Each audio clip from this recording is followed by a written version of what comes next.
Welcome back to the Victorian Barroom. My name is Brian Cushing, and we just wanted to pop in here today to wish you a very happy St. Patrick's Day.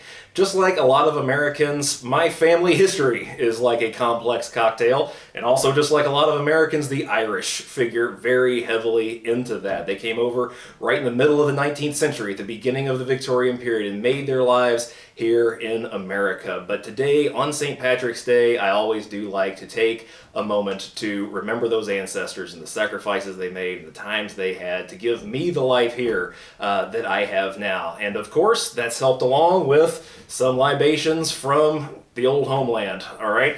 Some Irish whiskey. But Irish whiskey saw some pretty hard times after the Victorian period was over. They got hit by World War I, the Irish War for Independence, the Great Depression. Well, before that was the U.S. Prohibition that had ripples outside of our own country, and then World War II. And by the end of it, I think it's true that there was one distillery left in Ireland, in this place that was so crucial to the actual, the development of whiskey and making whiskey into what we have today, except for during the 19th century, during the Victorian period, and for centuries before that, there was a whole lot more variety, there was more complexity, and it's a very interesting story. Now, I'm not even going to try to touch this story because of the work of Fionnan O'Connor, and I'm going to highly encourage you to check out his work.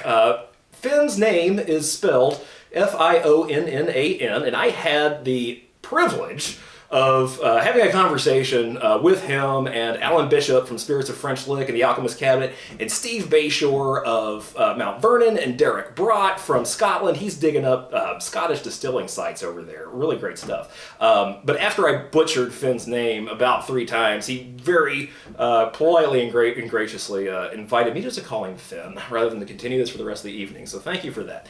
But Finn, he has a great book out. It's called A Glass Apart, and it's about Irish whiskey, and he is doing even broader work now.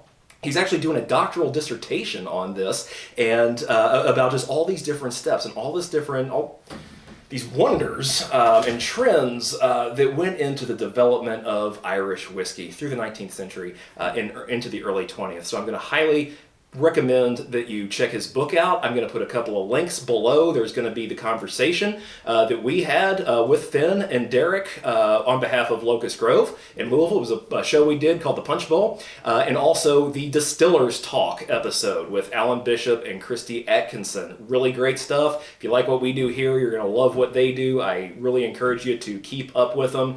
Now, I had been drinking Jameson on St. Patrick's Day. It's the go-to. The Jameson distillery was the one that was left when all the smoke cleared over there in Ireland. It's nice and all that, but I started getting the feeling, from our conversation with Finn, that there was a lot more to Irish whiskey. And it's like, okay, I know we're not there yet, but over here in the United States, what do I want to get if I want to just get a little bit closer to the taste of what Irish whiskey used to be? And Finn recommended Redbreast Cask Strength. Unfortunately, it was nowhere to be found around here when I went looking for a bottle for St. Patrick's Day. I don't know if you've noticed, but we're having trouble getting things from one place to another right now. But luckily, they did have some of the regular Redbreast 12-year. So I picked that up, and that's what we're going to toast the ancestors with this St. Patrick's Day.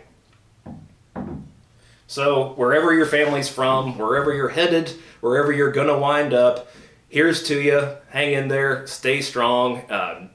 Draw on the strength of our ancestors and draw inspiration from them. I draw quite a bit of inspiration from them all the time. And so here's to you with a glass of Redbreast.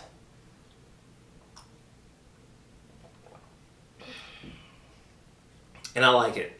I'm a bourbon drinker, usually, and this has a nice sweet hit on kind of the front as it coasts over the middle. That's from the malt that goes into Irish whiskey, but it's reminiscent of the corn that goes into bourbon. So here's the family's journey from Ireland all the way straight here to Kentucky. Proud to be Irish, proud to be a Kentuckian. Here's to you. Have a safe and happy St. Patrick's Day, and we'll see you back very soon for season 2.